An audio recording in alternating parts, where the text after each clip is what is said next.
जिला अस्पताल में दिखा बीजेपी नेता पर सत्ता का नशा। अपने मरीज को वीवीआईपी ट्रीटमेंट न मिलने पर बिफरे नेताजी और अस्पताल में जमकर किया तांडव। सत्ताधारी नेताजी ने ड्यूटी पर तैनात महिला स्टाफ नर्स के कपड़े तक फाड़ डाले। आक्रोशित अस्पताल के कर्मचारियों ने किया कामकाज ठप। पुलिस द्वारा नेताजी पर एफआईआर करने के बाद कर्मचारी फिर से वापस लौटे काम पर। कहते हैं कि सत्ता जब होती है तो उनका नशा भी अलग होता है, क्योंकि वह नियम और कानून सब बौने ही साबित होते हैं। ऐसा ही एक मामला उत्तर प्रदेश के बस्ती जिले में देखने को मिला, जहां पर एक नेताजी पर सत्ता का ऐसा नशा चढ़ा कि उन्होंने सारे नियम कानून ताक पर रख दिए और महिला स्टाफ नर्स और अस्पताल कर्मचारियों से जमकर बदसलूकी की। आरोप है कि बीजेपी नेता और उनके समर्थक कर्मचारियों से धक्का मुक्की की और अस्पताल में ड्यूटी पर तैनात एक महिला नर्स के कपड़े तक फाड़ डाले, जिसके बाद अस्पताल के कर्मचारी बीजेपी नेता के खिलाफ धरने पर बैठ गए और कई घंटों तक अस्पताल की सभी सेवाएं ठप कर दी। जिसके बाद पुलिस प्रशासन के लोग पहुंचे और काफी मान मनौवत की, लेकिन अस्पताल के स्टाफ नहीं माने और धरने पर बैठे रहे। जब नेताजी पर पुलिस ने एफआईआर दर्ज की, तब जाकर अस्पताल के कर्मचारी वापस अपने काम पर लौटे।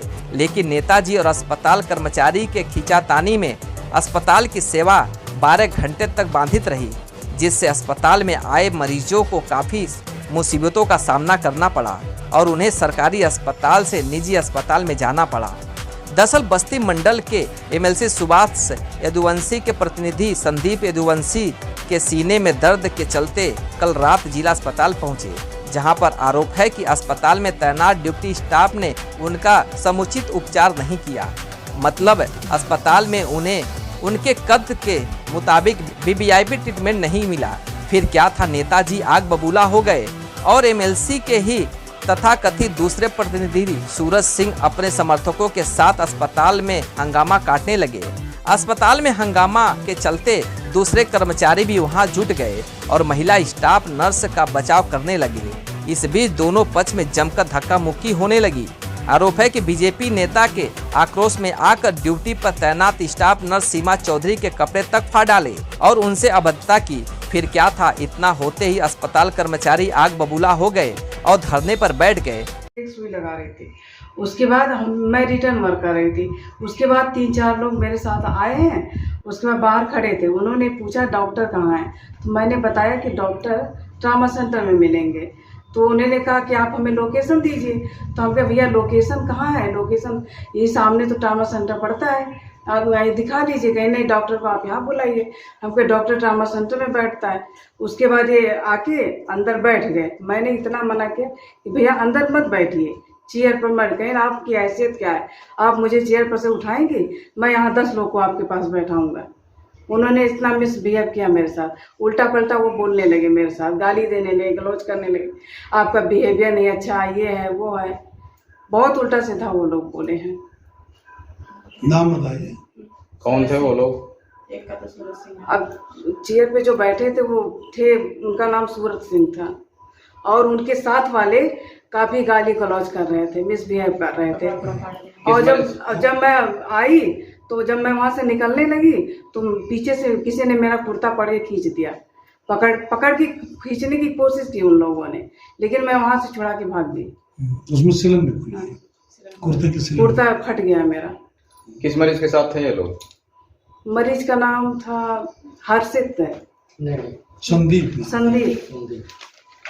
संदीप हर्षित नाम का एक और मरीज था जो कल बवाल कर रहा था। संदीप मरीज के साथ वो आज भी गाली गलौज में शामिल और हर्षित वाला भी बवाल किया। हाँ, वो आज भी गाली। मरीज को क्या दिक्कत है? वो लोग आए थे जब भर्ती किए? मरीज टीबी का पेशेंट था, मरीज स्टेबल था, मरीज को कोई दिक्कत नहीं थी। मरीज का देखा था, उसको पूरा काम हो चुका, उसको लाभ भी था, उसको जांच हो गई। घटना कितने बजे की है? ये घटना है करीबन 12 बजे की। और भर्ती कितने बजे हुआ है आपके यहाँ? मरीज भर्ती हुआ था 11:45। हाँ सर, 9:15 पे एडमिट हुआ। उसका सब ब्लड टेस्ट वगैरह सब कुछ उसका हो चुका है। ये लोग कोई नेताजी बाद में आए और बाद में आकर के ये अपना नेतागिरी वहां कोई डिस्कस नहीं किए, सीधे वो लोग बस वही डिस्कस किए हैं कि डॉक्टर कहाँ है, एसआईसी कहाँ है, एसआईसी को बुलाइए। 15 मिनट के अंदर आप एसआईसी सीएमओ सबको बुलाइए, नहीं देखिए मैं आपके साथ क्या करता हूँ। फिर आपने एसआईसी साहब को सूचना दी? हाँ, एसआईसी साहब को मैंने सूचना दिया। क्या सूचना दिया? मैंने एसआईसी के पास कॉल किया तो एसआईसी का कॉल उठा नहीं उठा। इसके बाद में तो फिर हम अपनी सुरक्षा के लिए मैंने कोतवाली पे भेजा। कोतवाली के लिए वो आए नहीं, तब इसके बाद 1076 पे उसमें कोई सुनवाई हुई नहीं। आए सर, उसके बाद डांटे, उसके बाद वो भी चले गए। कोतवाली भेजे कि आप चौकी पे भेजे? आप सदर अस्पताल में चौकी से? कोतवाली पे मैंने जो कोतवाली चौकी जो इंचार्ज थे उनको मैंने बुलाया। अंदर चौकी इंचार्ज तो यही है ना। इसके बाद तो फिर डीआईजी को हमने फोन किया और वहाँ पे 1076 पे फिर इनसे कॉल करवाए। तब इसके बाद फोर्स आई, तब पुलिस फोर्स आई, तब हम लोग सेफ हुए। तो तभी सब लोग ड्यूटी छोड़ करके हमारे यहाँ तो मरीज जो डिस्चार्ज हो गया? नहीं, मरीज भाग गया। घटना के कितनी देर बाद भाग गया? घटना के तुरंत बाद भगा है। टाइमिंग लगभग क्या रही होगी? टाइमिंग ऐसे सब लोग यहाँ आगे फाइल में पड़ा होगा। क्या हुआ है सर, आज जिला अस्पताल में जो है जहाँ पे नर्स जो है अपने काम को छोड़कर जो है कुछ लोग इकट्ठा हो गए थे, क्या मामला था सर पूरा? रात में कोई एक मरीज आया था 9 बजे जी, और जिसका इलाज इन्होंने किया और जांच वांच भी उसका कराया। फिर उनके साथ कोई तथाकथित अपने को जनप्रतिनिधि बताते हुए कोई आए 15-20 लोगों को लेकर के, वो कुछ सीधे स्टाफ के पास चले गए और डॉक्टर का पता पूछने लगे। तो सिस्टर ने उनको बताया कि ट्रामा में डॉक्टर रहते हैं। उन्होंने पूछा ट्रामा किधर है, तो सिस्टर ने हाथ उठा के जब बताया कि ट्रामा उधर है, डॉक्टर वहीं पर होंगे।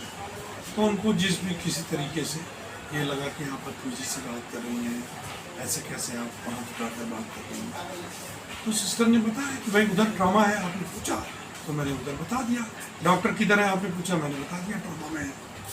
तो वो फिर जोर जोर से चिल्ला के बात कर रहे हैं कि सीएमओ को बुलाइए, एसआईसी बुलाइए, 15-20 मिनट में नहीं बुलाएंगे तो ये करवा दूंगा, वो करवा दूंगा, आप मुझको जानते नहीं है। और ड्यूटी रूम में जबरदस्ती घुस गए और जाकर स्टाफ की कुर्सी पर बैठ गए। तो सिस्टर ने ये भी कहा कि भाई छोटा सा कमरा है और हम लोग के काम करने के लिए है, आपको जो बात करनी है आप बाहर आकर करिए और हमें यहाँ कुर्सी पर बैठ कर काम करने दीजिए। ये कुर्सी हम लोग को काम करने के लिए यहाँ लगाई गई है, तो तुम्हारी हिम्मत कैसे हुई मुझे कुर्सी से उठने के लिए कहने की? इस तरह की बात करने लगे। और उनके साथ जो और लोग थे उन्होंने दरवाज़ा घेर लिया। अकेली महिला अंदर थी ड्यूटी में और एक दूसरी स्टाफ नर्स वार्ड में काम कर रही थी। तो उससे वो थोड़ा व्याक्रांत हुई कि ये कोई बदतमीजी ना करे। तो फिर उसने हम लोग को भी फ़ोन करने का प्रयास किया, अपने साथियों को फ़ोन करने का प्रयास किया। तो कुछ और स्टाफ इकट्ठा हो गए, उसको निकालने की कोशिश की तो उन्होंने उसको कुत्ता खींच के कर दिया। इस तरह की अभद्रता की। और तब तक कुछ पुलिस वाले भी आ गए, उन लोगों ने समझाने का भी प्रयास किया, लेकिन उन लोगों ने दरवाज़ा ड्यूटी रूम का नहीं छोड़ा। बाद में स्टाफ लोगों ने 176 पे फ़ोन किया जैसा उन लोगों ने बताया। तो कोतवाली से कुछ और पुलिस आई तो इसकी जानकारी हमको इसके बाद हुई, क्योंकि हमारी मिसेस की कुछ तबीयत खराब थी तो हम देर में जगह थे तो फ़ोन हम नहीं रिसीव कर पाए। बाद में सब कर्मचारी मेरे पास आए थे तो थोड़ा सा कर्मचारियों में अनरेस्ट था। फिर हम लोगों ने उसकी तहरीर दे दी और पुलिस उस पर कार्रवाई कर रही है। और हमें पूरी उम्मीद है कि नियम और न्याय के अनुसार जैसा सरकार का मेडिकल प्रोटेक्शन एक्ट है उसके अंतर्गत सरकारी संपत्ति, सरकारी दस्तावेज और सरकारी कर्मचारियों की सुरक्षा के लिए पुलिस और न्याय विभाग काम करेगा। उन्होंने सारे रिकॉर्ड भी और मरीजों के भी उठाकर अपने पास जब्त कर लिए थे, जो बाद में पुलिस के समझाने बुझाने के बाद 1 घंटे बाद छोड़े। तो 1-2 घंटे इस तरह से उन लोगों के डिस्टर्बेंस से कार्य बाधित हुआ। और सुबह कुछ कर्मचारियों में अनरेस्ट था। 23 को रात्रि को लगभग 9:15 बजे संदीप यदुवंशी नाम का एक व्यक्ति जिसको डायरिया की शिकायत थी, वो इमरजेंसी वार्ड में जिला अस्पताल में भर्ती हुआ था। उसको देखने के लिए लगभग रात्रि 12 बजे सूरज सिंह अपने कुछ साथियों के साथ इमरजेंसी वार्ड पहुंचे थे। वहां पर वह इलाज को लेकर एसआईसी से वार्ता करना चाह रहे थे। इसी बीच उनका वाद विवाद वहां पर स्टाफ नर्सों से हुआ, जिसके संबंध में स्टाफ नर्सों द्वारा एक प्रार्थना पत्र दिया गया है। उस प्रार्थना पत्र के आधार पर थाना कोतवाली में अभियोग पंजीकृत कर लिया गया है। जांच की जा रही है, तथ्यों के आधार पर आवश्यक विधिक कार्रवाई की जाएगी।